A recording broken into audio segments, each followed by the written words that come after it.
मेरे समस्त छात्र छात्राओं एवं प्यारे साथियों,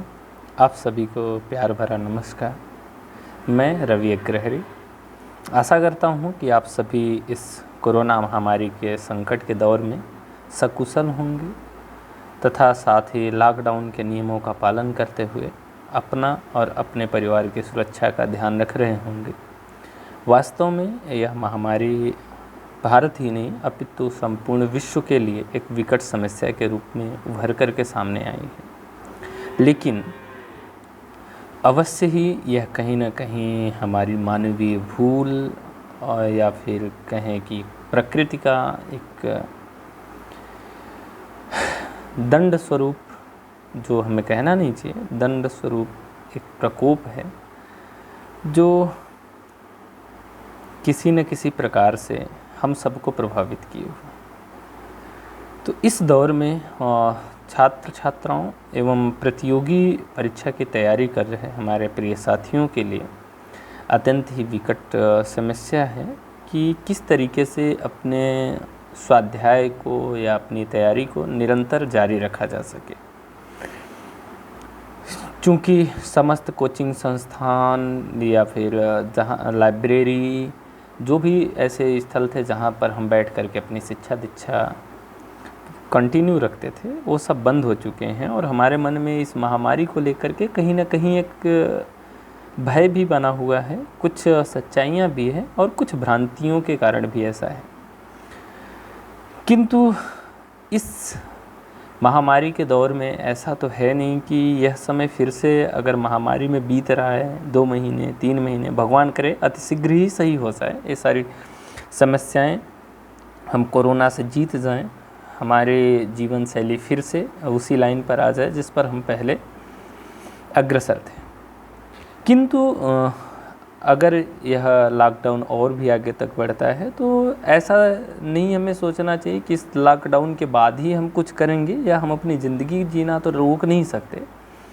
कि अगर समय में हम कुछ नहीं कर पा रहे हैं तो ये समय हमें बाद में मिलने वाला है या कुछ भी। और इसे अगर हम पॉजिटिव वे में लें, खासकर प्रतियोगी परीक्षाओं की तैयारी कर रहे जो भी हमारे विद्यार्थी गण हैं, अगर वो पॉजिटिव डायमेंशन में लें तो एक चीज़ देखी जा सकती है कि कई विद्यार्थियों की हमारे पास शिकायत होती थी कि सर हम कैसे प्रिपरेशन करें, हमारे पास तो समय ही नहीं है, हमारे पास मेंस की तैयारी करने के लिए केवल 3 महीने ही मिले हैं, तो हम अपनी तैयारी को इतनी अच्छी कैसे कर सकते हैं। तो उन समस्याओं का भी कहीं ना कहीं अगर इसमें समाधान ढूंढा जाए तो समाधान भी मिलना, हर परिस्थिति में कोई ना कोई समाधान, कोई ना कोई समस्या छिपी ही होती है। तो इस दौर को अगर हम पॉजिटिव वे में लेकर के चलें तो एक तो हमें पता होता है लॉकडाउन में सरकार ने या फिर कई संस्थाओं ने, कई NGOs ने, पुलिस ने, सब ने हमको बता करके रखा है कि हमें इस दौरान क्या नहीं करना है। लेकिन क्या हमने सोचा कि हमें इस दौरान अपने समय को सही तरीके से यूज़ करने के लिए क्या चीज़ें करनी चाहिए? हाँ, मैं मानता हूँ बिल्कुल आप में से अधिकांश लोग होंगे जो अपने करियर को लेकर के सतर्क हैं, सजग हैं, अवेयर हैं और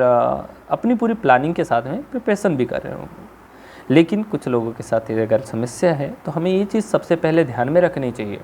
कि हमें क्या नहीं करना है।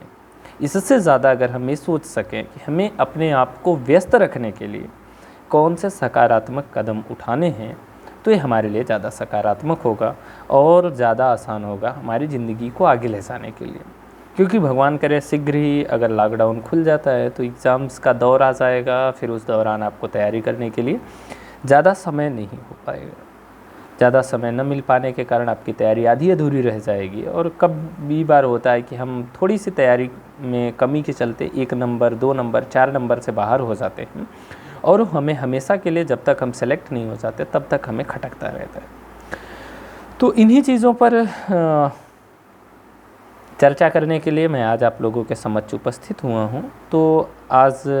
मैं आप लोगों से थोड़ा सा बात करना चाहूँगा कि किस तरीके से हम इन चीज़ों को